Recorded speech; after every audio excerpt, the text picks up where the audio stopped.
I need all the wins, yeah. Ain't no L's, I gotta get a no call to quits, yeah.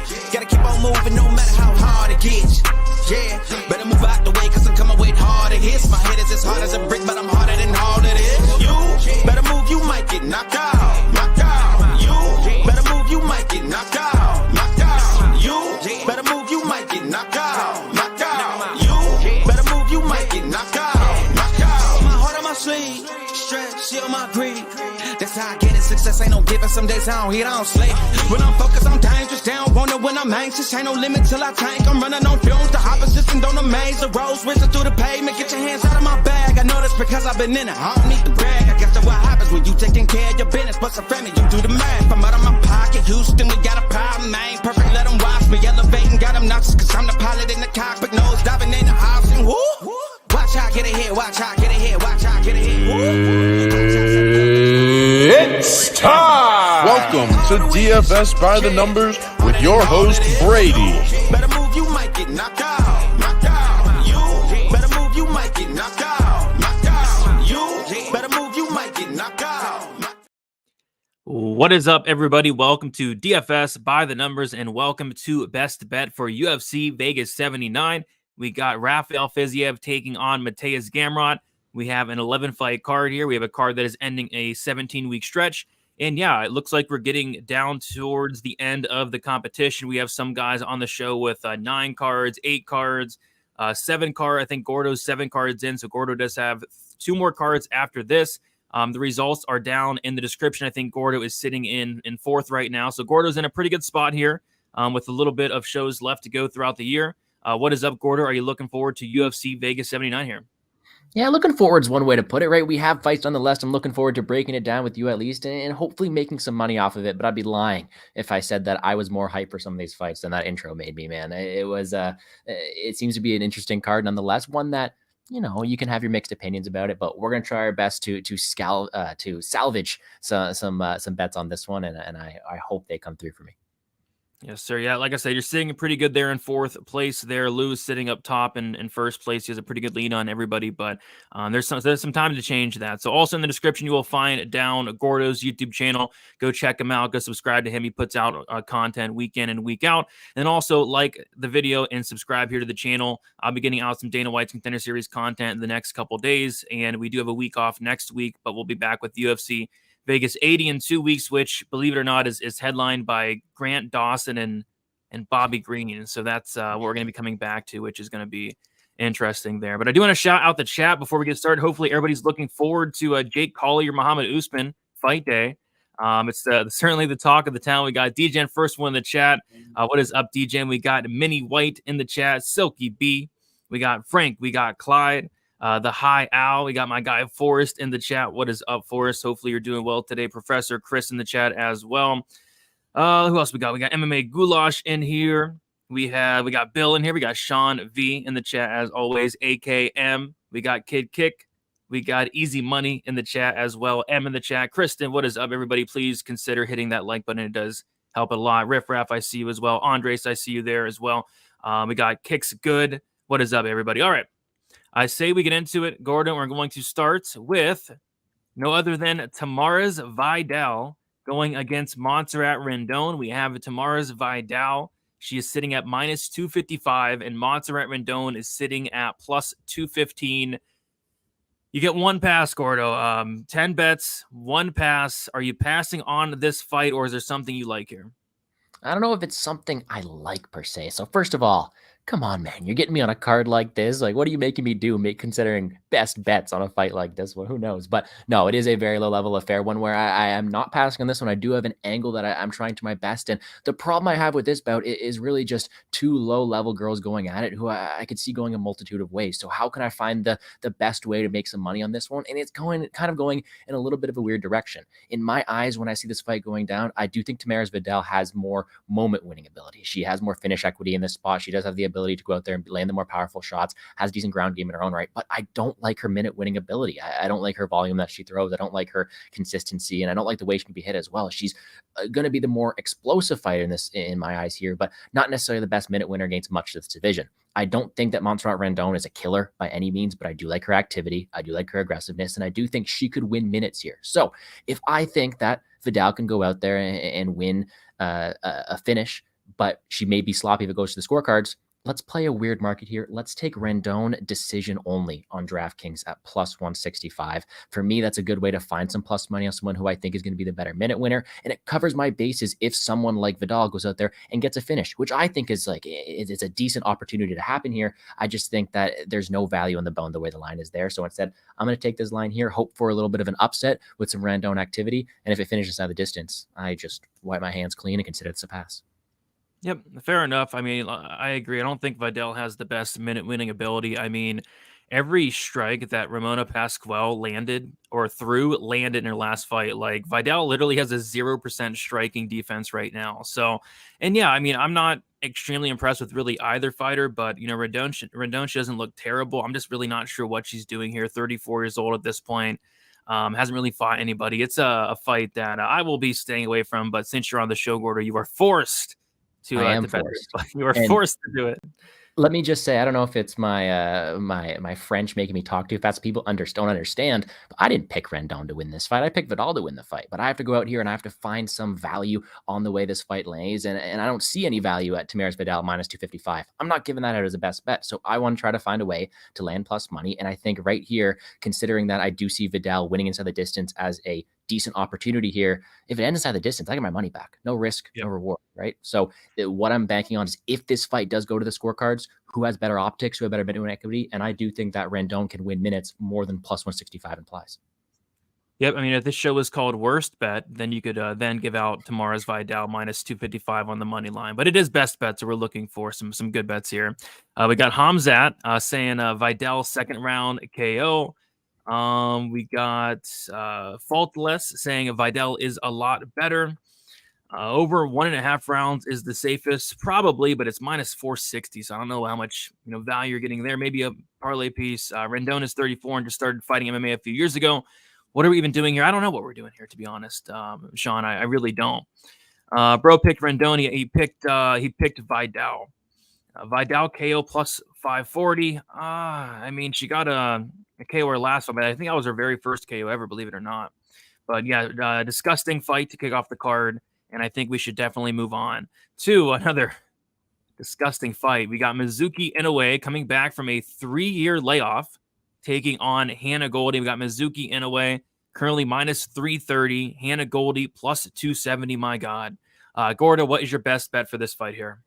Yeah, I mean, this isn't a pretty one either, just to say anything here. I do think we have someone in Goldie who I don't view as much of a talent here. I think she is bottom of the barrel here, although she's got massive pipes and she could probably beat me up if she wanted to. I don't see her as high-level competition. Not the best accuracy, not the best anything aside from physicality. So to me, this is a spot where I do go out there and I do pick the Mizuki side and I do favor her in this matchup. But minus 330, is that something I really want to give out as a best bet? It's not. And actually, I'll be using my one and only pass on this fight right here. To me, there's not much value. A lot of the time, I could see Inoue just overwhelming her and getting a finish here. I can see her volume. If I had to give a bet on this one, it would be Inoue minus 3.5 on the point spread. However, with the 3-year layoff and that being at minus 175, I don't see any value. Instead, I'm going to pass on this one and look for another one. Yep, nothing wrong with that. I mean, it's really hard to get to Mizuki Inoue at minus 330, and even her decision prop, which I do lean, it is I think like minus 130, minus 140. I mean, I can't get to anything on this fight as well. So yeah, nothing wrong with a pass there. We got Parlay Pat with the 199. Good luck tonight, boys. Good luck to you as well. Parlay, appreciate you for the dono there.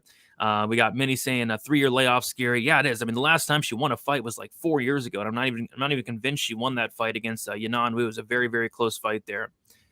She's young. The 3-year layoff, she probably gets better. You'd think so, but apparently I heard she was coming off like an injury, like a major injury as well. So I don't know. It's sketchy for sure. Vidal, easy finish. WTF? Chick she's fighting, been fighting 3 years. Fair enough. Ooga booga. There we go. And then we're still going on about the freaking Rendon fight. Come on, I'm not saying Rendon is going to win. If I did, I'd drop a ton of money on her. When the odds are like that for the girls, you got to go with your confidence on a fighter, not looking at the odds. I mean, I guess. And then many saying Ooga Booga had a good point. Fair enough, Ooga Booga. All right, we'll move on to what's up. What do you think of Mizuki Inoue just going by Mizuki? Does that factor into this fight at all? I think it's freaking awesome, to be honest. So when they're fighting and it shows up on the screen, it's literally going to be Mizuki, no Inoue, no nothing. I kind of like it a lot. Fair play.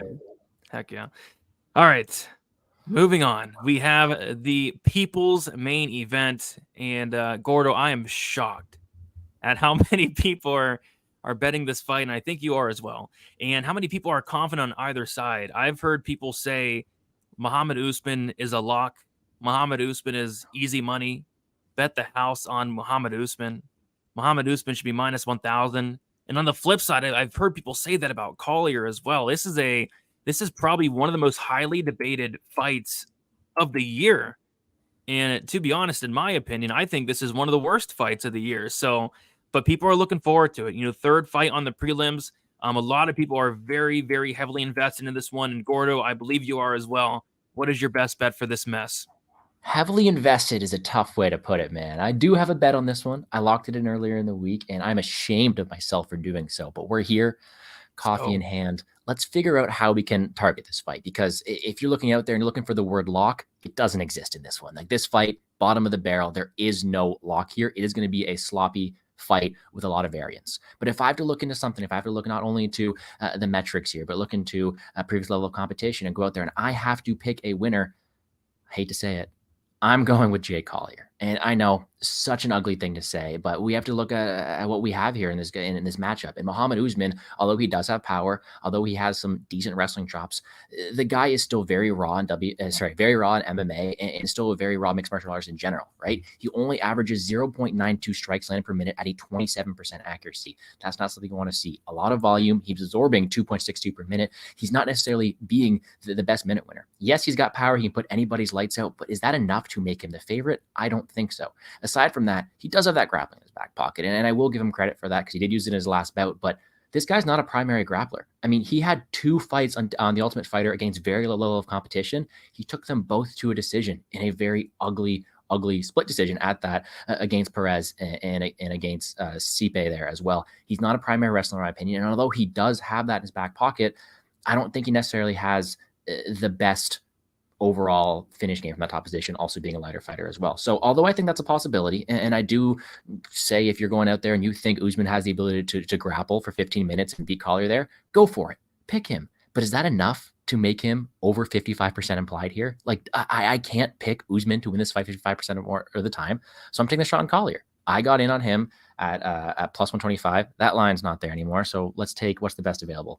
Plus 116, plus 110, plus 110. I'll take plus 110. It's a sloppy fight. I have to give out a best bet. I've already used my pass, and I'm going to take Jake Collier in this matchup. I think he has a better hand speed. I think he's got the better level of competition. And I think that if he has Usman in the same spots that Tafa had Usman his last out, Collier is able to get the finish. I do think he's the better mixed martial artist in general. However, with so much variance, this is far from a lock, but I am taking Collier in this one. Oh, this fight's going to be freaking hilarious. I can't wait to watch it. Sit back, no money involved, and just watch. It's going to be funny. I mean, it's such a terrible fight, but we'll see. I'm with you, Gordo. If I was to bet on this fight, it would be the dog money as well, for what it's worth. Usman, easy money. You can't say easy money in this matchup, in my opinion, but yeah, we'll see. Collier looks jacked. I don't know about jacked, but Collier did lose some weight, which is nice to see there. Usman has counterpunching ability and one touch. He does have some power. He does have the power advantage, I'd say. Usman can literally just sniff crotch and win. That's kind of how I see Usman winning if he does. I'm not sure he knocks out Jake Collier just because Usman doesn't throw anything. But yeah, I kind of see like an Usman decision if it happens. Usman could definitely win by KO. Again, he'd have to throw something to win by KO. His volume's horrible there. Should I take the plus 8,000 and bet draw? Maybe. Do you see a draw here potentially, Gordo? Would that imply a 10-8 in the final round by Collier? Like to me, there's way too many immeasurables on that one to take the draw. I wouldn't. And to all the people going out there and saying he's just going to wrestle, that's fine. If you think he is, all power to you. But we haven't seen that really from him at all against this level of competition, like he did in the PFL, like he did in the Ultimate Fighter. He didn't wrestle. He stood there and counterstruck, landed almost no strikes, and eked out a very greasy split decision against fighters that are inferior to Jake Collier. So the other thing, too, is Collier has not had a takedown shot on him at heavyweight. So we don't really know how that's going to fare. I do think he has a decent jiu-jitsu game, which is, I don't think it's going to come into play here because it's heavyweight. But I do think that there are so many unknowns here. If you think that Usman's only path to victory is to wrestle here, is that going to be worth it to lay minus 120 on this guy? That's just my reasoning on it. It's not a lock. I had to pick a side though. So interesting. Fair enough. And that point you did bring up is why I ultimately passed on the fight. The fact that nobody has shot a takedown on Collier since he's become a heavyweight. So I'm not sure what he's going to look like off his back if Usman were to get him down. So, but yeah, we'll see. What do you think about Usman? 26.5 significant strikes. I don't have a strong lean on it. His volumes are horrible. Like he lands less than a strike per minute, but I don't know. I'm not touching it. Gordon, any thoughts about the 26.5 on Prize Picks? I lean the under because if he's asked to go out there and wrestle, he doesn't have the most activity from top position, right? So with his average of strikes, I think it does go under. However, if he decides to go back to his normal roots and counter strikes, he could land 26, right? Like the pace that Collier brings allows people to hit strikes.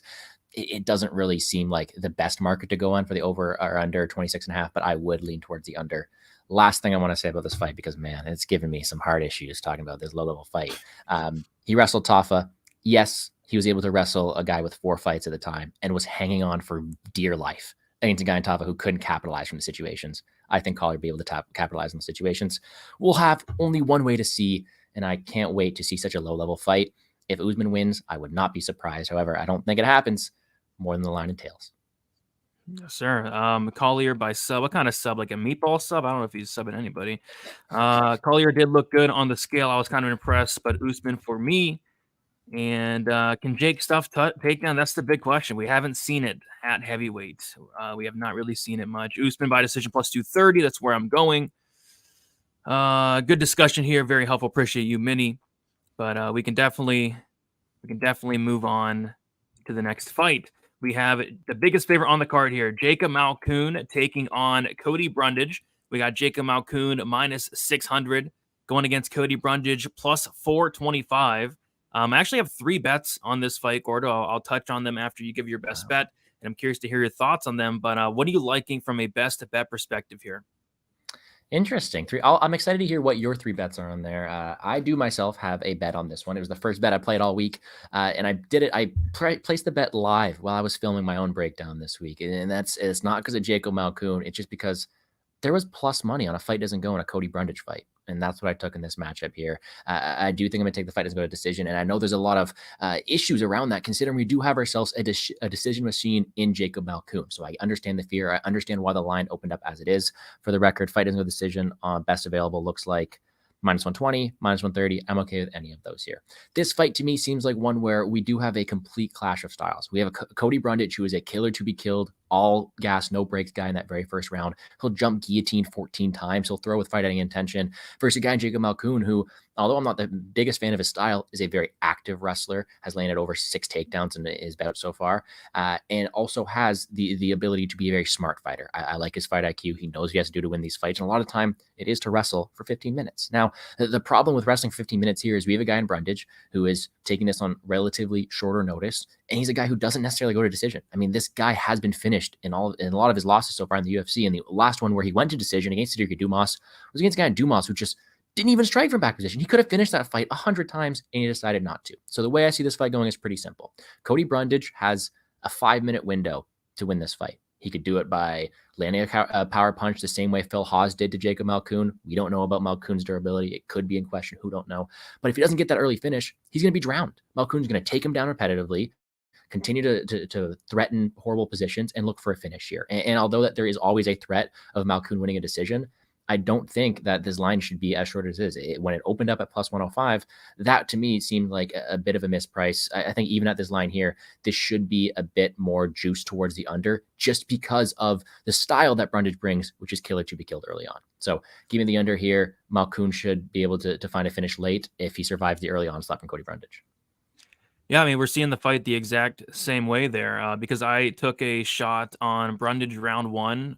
When I saw this line, I thought it was like a mistake line, but Bet Rivers had Brundage round 1, like no method in general, just plus 1,700 for just the round 1. So I sprinkled that, and then I also sprinkled the Malkoon 2 and 3. So I'm hoping it's either Brundage early, which would actually be the biggest hit, or Malkoon in the second or third round. So yeah, looking for some violence as well. Cody Brundage, killer be killed fighter. And yeah, I think we're getting a pretty big discount on this fight, doesn't go, considering whenever Brundage fought Dumas in his last fight, I know that fight went the distance, but the fight doesn't go in that fight. It was like minus 750. It was ridiculous. So I think there's a little bit of recency bias there.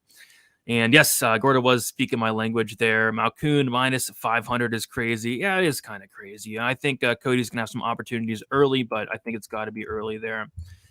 Collier got TKO'd by a fat midget, Usman by decision or KO. There you go. What'd you say, Gordo? Yeah, I was just gonna say, man, this is interesting too, because to look at the way that Malkoon lost his first fight was being nuked in 20 seconds by Phil Hawes, and who knows if that could be UFC jitters or anything, but you have to think that is the win condition for Brundage. Do we see him out wrestling Malkoon? I don't think so. We know what Malkoon's gonna come in here for, so to have plus 1,700 on his primary win condition is incredible to me. Nice job snagging that. I didn't even see that, so good on you, and happy to be aligned on this one. Yep, I mean, hopefully he comes through, but if not, hopefully he looks for the door in the second or third. I'll be happy with either. What do you think of Malkoon's 3.5 over or 3.5 takedowns? I take the over there just because Malkoon is landing like over 7.5 takedowns per 15 minutes. Any thoughts on that, Gordo? Of course, you have to worry about Brundage early, but outside of that, I lean towards the over. Considering that Malkoon has landed 9 takedowns, 7, 6, and 8 in his last 4 fights. I mean, those are numbers that are just almost unparalleled here, right? He's going to go out there, he's going to wrestle. The fear for that is Brundage going to have the gas to get back up later on? Is Brundage going to jump guillotine? Because I don't even know if that counts as a takedown because he does that so often. It seems like something I would favor, and I would go towards the over, but there are reasons for it not happening.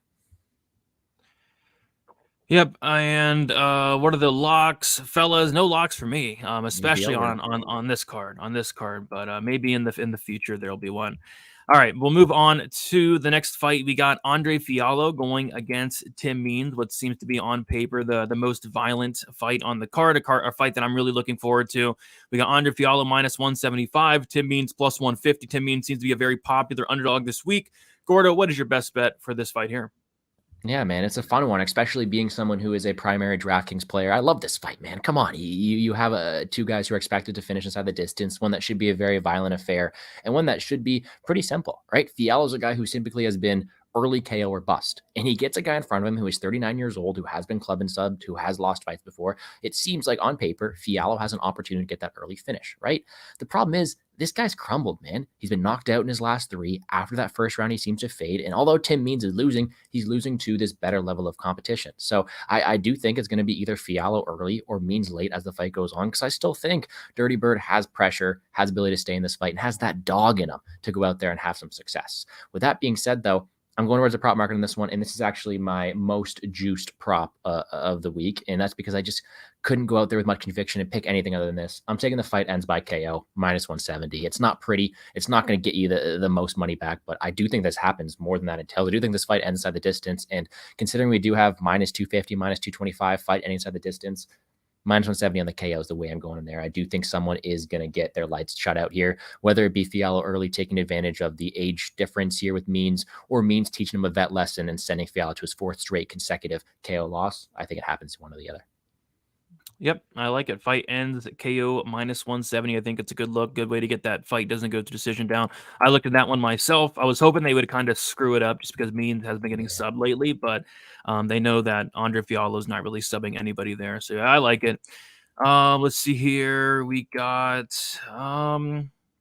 this one is hard to call. I'd say it is. From a money line perspective, it is hard to call because I think the more skilled fighter by a mile is Tim Means, but He's almost 40. The durability is starting to wane a little bit, and it might not matter how much more skill he has than Fialho there. Ben saying, I just want to say you two are some cool guys. Keep up the good work. Appreciate you, Ben Ford. And Blom saying Fialho will most likely finish this old version of the Dirty Bird early. A few years ago, I'd have taken Tim. I said the exact same thing. I said like 2-3 years ago. I mean, this means pretty easy, but it means he's taking a lot of damage and he is getting towards the end of his career. All right, Gordo, we will move on to, I believe this is the featured prelim here. We have Miles Johns going against Dan Argeta, and we have Argeta currently sitting at -171. Miles Johns sitting at +146. Argeta was the last one to weigh in, and he didn't look great. He looked really sucked out, weighed in with like a couple minutes to spare. He did make weight for what it's worth, but not the best look in the world. Gordo, what do you like in this fight here from a best bet perspective? Not much, honestly, if I'm being honest. This would be one that I would pass on if I had the opportunity to, but we can't pass. We got to give a best bet for this one. So let's swing for the fences here a bit on this one. To me, this fight seems to be one where we do have I don't want to say mispriced line, but I do think that Miles Johns is live here, right? You have a guy in Dan Argeta who, although is a very well-rounded fighter, good grappling, good striking, I think he's going to be slightly outmatched here in the striking by Johns. I think Johns is just a better technical striker here. I think he's a better guy from range as well. The problem with that is Johns has been a guy who's been able to lose when pressure is brought to him, when he's being put on the back foot, when he's being walked down, and Argeta typically has that ability to do so. Now, this weight cut yesterday may have kind of swayed my decision, and I might not like this bet as much. But when I'm looking at the way that Miles Johns is going to win this fight here, most of the time it's going to be with a lower paced, better technical striking bout, right? I don't think he's going to be the more active wrestler. I think he's going to try to use his range, use his better technicality, and outpoint a guy in Dan Argeta who is typically pretty durable. So for me, on a fight where I don't have too much conviction, I'm going to take a shot on a wider prop here and take Miles Johns by decision at +325. To me, I think that's a major win condition for him there. I think that's something that he's more able to do. Yes, he's got a couple of finish wins, but those are over two guys who I think are much lower level of competition. Argeta has been a mostly durable fighter, and I do think that when it comes to the striking optics, John should be winning over 15 minutes. I'll take the plus money number. Yep, I don't mind it, man. That's how Miles Johns is probably going to win this fight. Dan Argeta is super tough, so yeah, I don't mind that at all. It's a big, juicy plus money there. And he's saying he stayed away from this one. Al saying pretty much a pick. I'm going with the over 1.5. That's pretty much it. Yeah, it's. I agree. I think it does go over as well. -325 though, maybe a parlay piece. The hot Al saying, I know you don't like overs. I don't, but I think a lot of overs on this card are going to. I think we get a lot of decisions this week. Probably one of the least violent cards on paper for what it's worth. Blom saying, will they ever publish who is reffing and judging beforehand? I know they do sometimes for the pay-per-views. I'm not sure if they do for like the fight night cards. Or do you know anything about that? Isn't Chris Leben reffing today? Or sorry, judging today? Judging. Yeah. Judging. Interesting. I expected maybe something to be leaked in that regards and towards where are we going to see this guy, right? It's kind of been circulating around the media, but no, I haven't seen anything myself. Yeah. Same. That would be cool to know though. Like every single fight, and like I said, typically sometimes on the pay-per-views you can see it, but I don't know. I don't know where to look for it. Placed a no sweat bet on Brundage. Best of luck. Hopefully he goes out there and gets that first round finish. If Johns rounds out his cardio, he's not bad. I took him too. Yeah, the cardio would be my one concern with Johns as this fight does get extended. But Gordo, we went through the prelims here. We're going to quickly recap the prelims, see if everything is correct. And you're taking Rendon, decision only in the prelim opener, +165. You're using up your only pass on the Mizuki fight. You're taking Jake Collier money line +110. The Malkoon fight doesn't go to decision, -120. The Fialho fight ends by knockout, -170. Then Miles Johns by decision, +325. Does all that look right to you? So looks good so far. Sounds good. Any Bellator plays? Yeah, Bellator's going on right now. They have like 21 fights, and was not able to look into any of the 21 fights. Did you, Gordo, or I'm assuming you didn't? I did not, man, but I did see some interesting plays online. It looks like a decent card overall, so maybe I'll be able to switch back and forth. I wonder how the prelims went, but personally, no, I did not have any plays on Bellator. Yeah, the fight I told you before the show, the fight I'm looking forward to is the Ben Davis boxing fight there. So I don't know when that's going to be, but I gotta see Ben Davis in action. We got Josh in the chat. What is up, Josh? So yeah, All right. We'll move on to the main card here. Before we do so, if you guys have not, please smash the like button, subscribe to the channel, go subscribe to Gordo Plays and Fade Sports. The link is down in the description for him. Check out the standings as well. And yeah, we'll get into this main card opener of Charles Jourdain going against Ricardo Ramos. We have Charles Jourdain minus 140, Ricardo Ramos plus 120. Gordo, what are you liking for the main card opener here? Well, we do have ourselves a Canadian fighter, so it's interesting for me to see how it's going to go. And I do like myself Charles Jourdain in this matchup, but I'm torn, Brady. I'm torn. I got a safer bet, and then I got a 4-digit plus money bet, and I don't know which one I want to go for here. Do I want to catch Lou? Do I want to play it safe? Who knows? Yeah, you do. You want to catch political? Oh, I do. Okay, let's. All right, maybe we'll do it here. Well, point being, I'm taking Charles Jourdain here. Maybe some Canadian bias, maybe not, but I do think he is the better striker here overall, better activity. He is someone who is going to be on the better path towards the top. I like him to win this fight in general, but when I'm looking at finding plus money, I'm looking at finding a way to go out there and have some success. Ramos is a guy who's going to go out there and wrestle, right? In my opinion, if he wants to beat Jourdain, he's not going to outstrike him. Jourdain has seen incredible activity, incredible striking on the feet, and I think that Ramos's best path to victory relies on that grappling.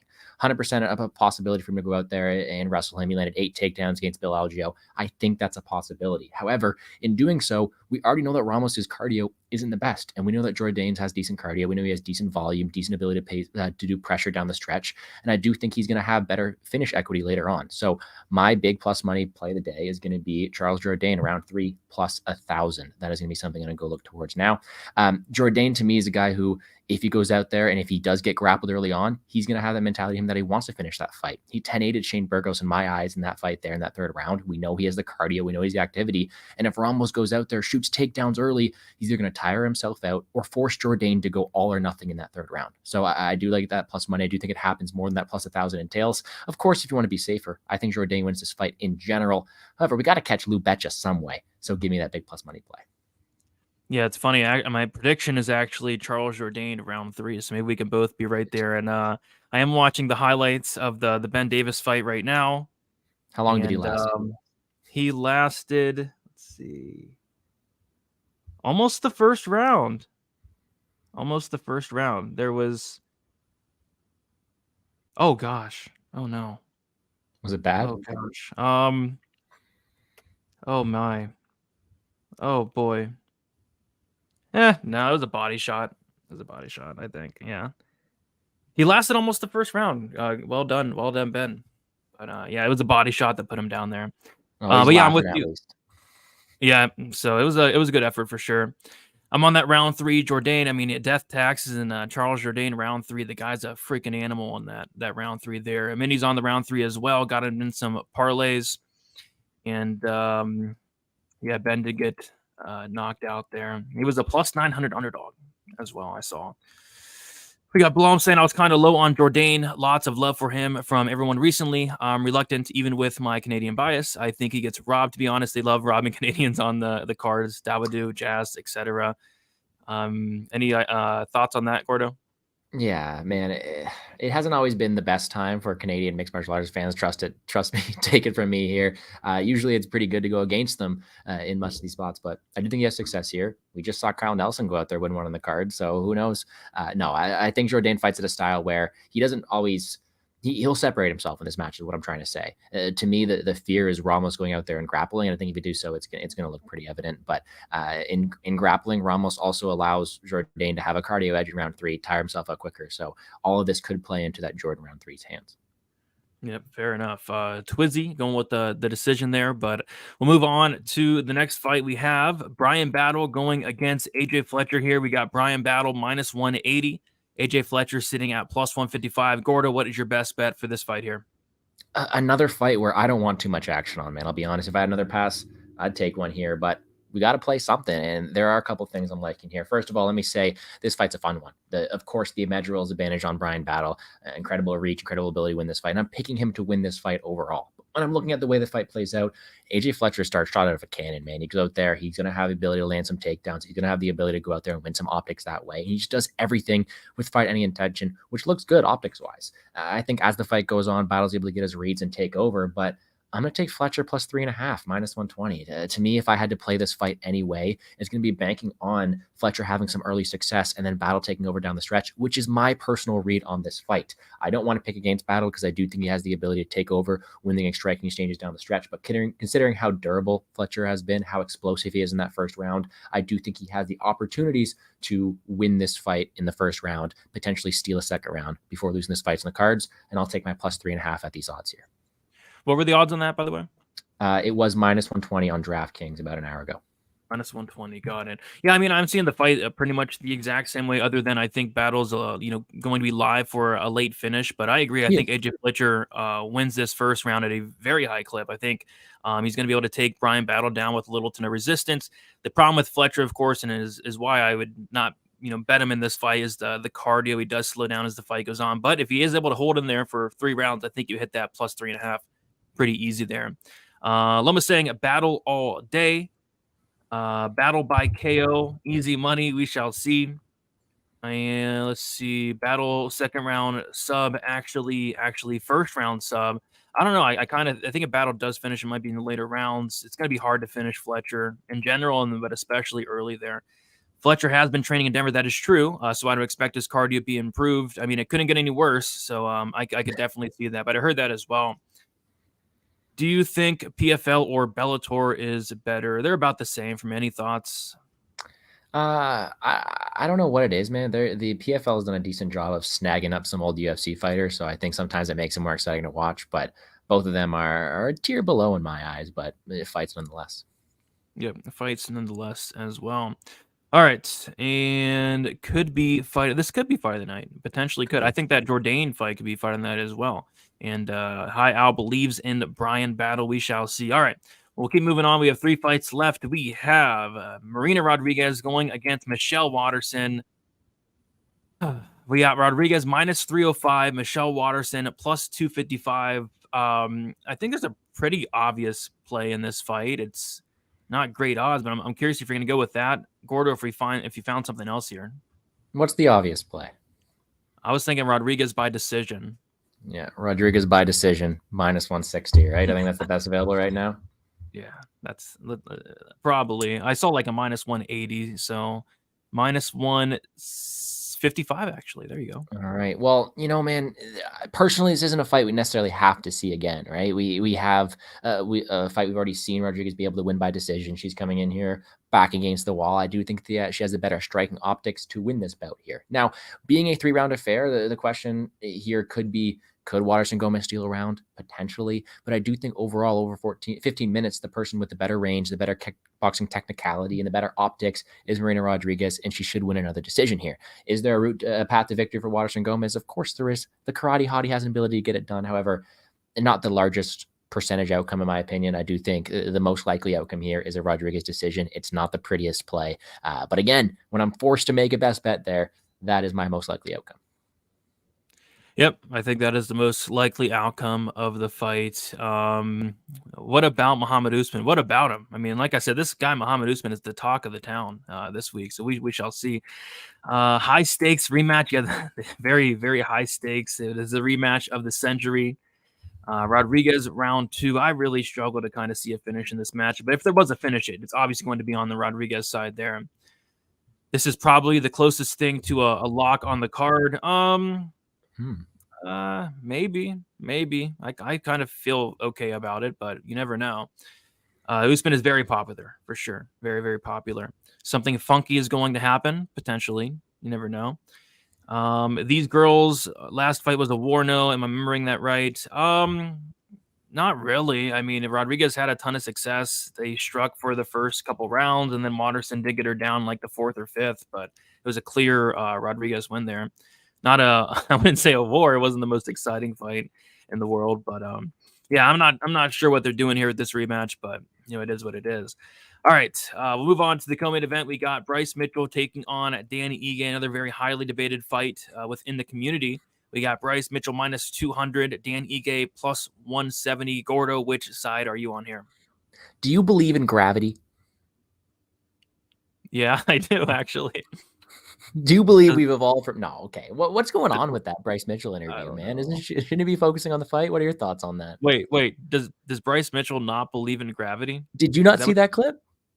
I There was think a I did. viral interview with Bisping and Anthony Smith, I think it was, where he not only says, he goes, "Hey, do you believe we evolved from monkeys?" And Bisping goes, "Yes, I do." He goes, "That Satan put that lie in your head. That is not true. We Yeah, I are the saw that apex actually. predator." And then he asked if he believes in gravity. He said no. And that was a huge debate. So to me, I think his mind's in different places here. And I think that he should probably be focusing on the fight ahead. But you know what? Bryce Mitchell's a character. I'll give him to him from a DraftKings perspective. I like my wrestlers. But when it comes to giving a best bet in this card, I'm going to go a bit of a different way here. I think that a potential outcome here is either going to be Mitchell controlling Ige to a decision, which is something that is definitely a possibility. We've seen Ige backpack. We've seen him taken down. That's what people like to do against him. But if we're talking about who's going to be landing the more impactful strikes, and we're talking about the way that Mitchell crumbled last time against Topuria, we're talking about the way that Ige is most likely going to win this fight, I'm going to take a stab on Ige finish only at -125. To me, that's going to be his major path to victory. Of course, there's a chance he wins a decision, but I think that when it comes to finishing optics, we have a guy who is super tough here in Dan Ige, who defends the submissions really well off his back, versus a guy in Bryce Mitchell who's most likely going to go out there and control you. When it comes to the striking exchange, when it comes to landing the more powerful shots, 50K Ige has the opportunity to get that finish here. And I do think that if a finish materializes, more often than not, it is on the Dan Ige side more than this -125 line entails. So if Mitchell goes out there, controls in 15 minutes, that's fine. I get my money back. But when we're going for finish only, we're going for path to victory. I do think if Mitchell wrestles early and Ige needs a finish, he has the cardio, he has the accuracy, and he has the power to go out there and win that way, not leaving it up to the hands of the judges. Yep, I mean, I agree because I played the exact same thing. I think it's a very, very solid line there. Of course, Mitchell could potentially go out there and control Ige for 15 minutes, but you're right. I think if there's a finish in this fight, it's much more likely on that Ige side. His mind is shot. Yeah, Bryce Mitchell kind of terrifies me, but he's a good fighter. But my goodness, something's wrong with Bryce Mitchell for sure. Bryce Mitchell, PhD, yes sir. How good and ironic would a slam KO be on Bryce? Gravity, that would be very, very ironic. I like that. Why does Dan look so nervous all the time? Who's Dan? Argeta? Ige. Dan Ige. Oh, Ige. Oh, I don't know. I don't really get a nervous vibe. I get like a locked in vibe from him, but I don't know. If you could pick a round, which round could Ige get the finish? I don't know which round it would happen. I think it could be in any round. If I was forced to pick a round, maybe the first. But I'd Gordo, go the opposite. You go the third? I would think a third if maybe Mitchell goes out there, has some early success, forces Ige to put his foot on the pedal more and go out there and get a finish and have some success that way. I'm also seeing in the chat there that Ige can easily win a decision. I agree. I think he can. But I think that when we're talking about this line in particular, finish only, who has the better opportunity to get a finish here? I like these odds here, and that's just the way I'm playing it. I agree with that. Ige third round, Ige second round, round one or round two. Riffraff liking the bets. Mitchell by anti-gravity takedown tech. Yeah. Shit bet. Ige can easily win a decision. Well, so a finish only bet means that if it goes the distance, the bet is voided there. So if Ige does win a decision, Gordo and I, for this matter, would not lose the bet. It would just push there. But I guess it's a shit bet, according to now you know the and he's talking facts as well. So he's talking facts. So that's how you know it's legit there. Usman, Mitchell in battle.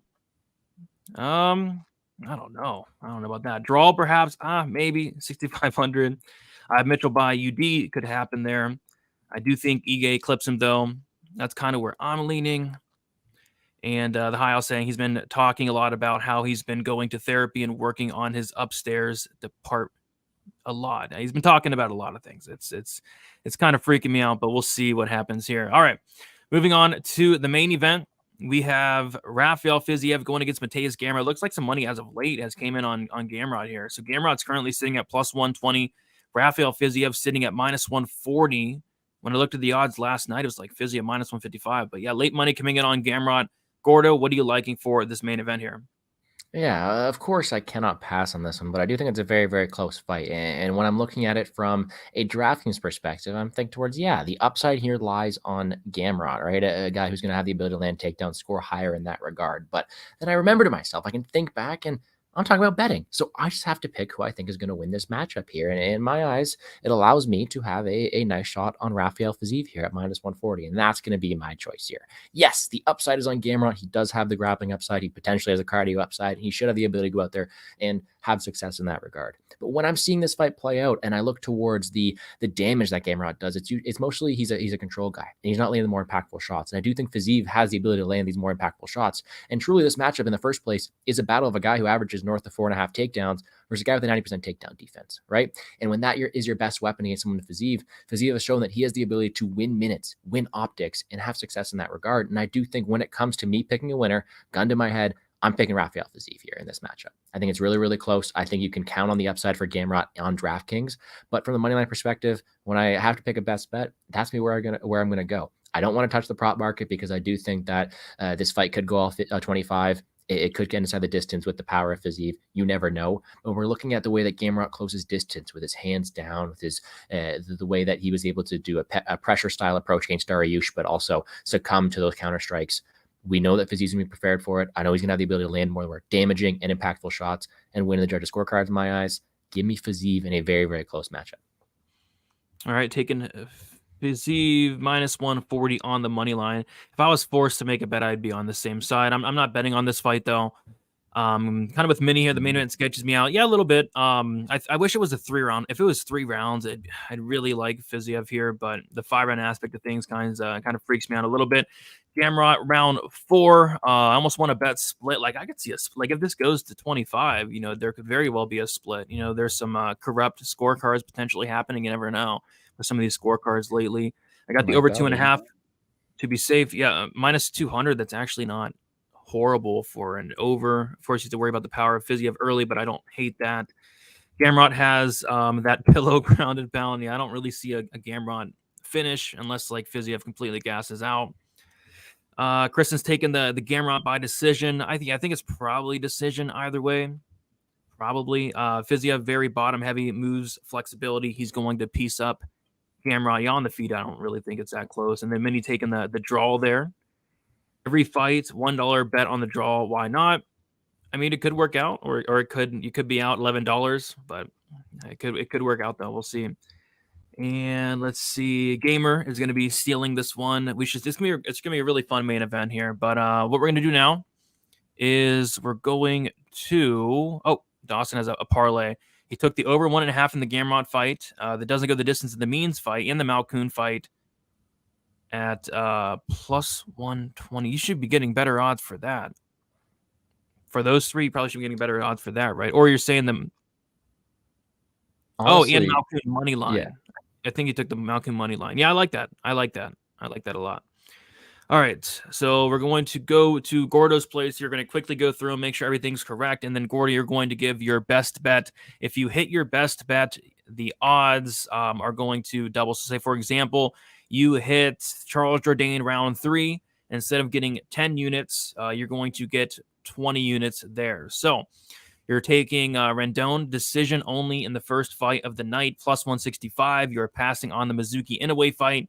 You're taking the Jake Collier money line, plus 110. You're taking the Malkoon fight, doesn't go, minus 120. The Fialho fight ends by knockout, minus 170. Miles Johns by decision, plus 325. Jourdain round 3, plus 1,000. The AJ Fletcher plus 3.5 point spread, minus 120. Marina Rodriguez decision, minus 155. Dan Ige finish only, minus 125. And then Rafael Fiziev, minus 140. Is all that correct? And if so, what is your best bet for the entire card? It does look correct. And man, it's not the prettiest betting card. I'll admit it, man. It's an overall weird card in general. And when it comes to my favorite bet on the card, it might go towards that Malkoon fight doesn't go the distance or something of that regard. But when it comes to this competition and figuring out how I can double my profit, there's no other way to do it to catch Lou Betya than take the plus 1,000, right? Charles Jourdain round 3 plus 1,000. Give me 20 units if that happens. Let's go, Canada. All right. So if Gordo hits this, he will go from like 4th place to like 2nd place, like that. completely catch up to Lou, but it'll definitely help there if he's able to hit this Charles Jourdain plus 1,000 there. I like it. All right. And yes, many saying hit the like. I agree with that. But yeah, we're going to head out of here. Going to kick it to Gordo. Gordo, let the people know where they can find you. Of course, the link to Gordo's YouTube is down in the description there. Yeah, of course, man. Thanks for having me on. As always, it was a fun way to break down this card and make the best of it that way. So appreciate you having me on. All my content is on the Plays and Fades YouTube channel. I not only do my DraftKings and betting content video, but also my own best bets video. And then Dana White Contender Series will be back on Monday with Liam Picks Fights as well. So check me out there and on Twitter at GamblesGordo. I wish everyone the best luck on their DraftKings and betting endeavors this week. And I just have to say, if you're working at a burger joint in Las Vegas, watch out for Jay Collier. Wow. Fair enough. He's going to win and he's going to celebrate, man. Oh, I got you. Yeah, he should if he does go pull off the win. We're going to watch that fight in like an hour. I'm like kind of pumped up. So I'm looking forward to that. You're looking for what? I'm worried for my replies, man. I not that I'm super confident on Collier, but I picked Collier, and I know that the Usman fanboys will be after me if he does land that knockout shot. Yeah, Usman has a lot of hype for some reason. I'm not sure why, but maybe this guy's the real deal. We shall see. We'll find out very soon. And many liking the closer from Gordo. Gordo has some really good closers. He had one the other pay-per-view for the Adesanya fight, but we won't get into that. But yeah, guys, thank you all for hanging out before the fights. Fights kick off in about 10 minutes. Leave a like on your way out. Subscribe to the channel. No UFC card next week, but Contender Series will be next week. I have 3 more fights to tape, and I'll be getting out my breakdown either tomorrow or Monday at the very latest. Best of luck, everybody. Enjoy the fights, and we'll talk to you all very soon. See you later.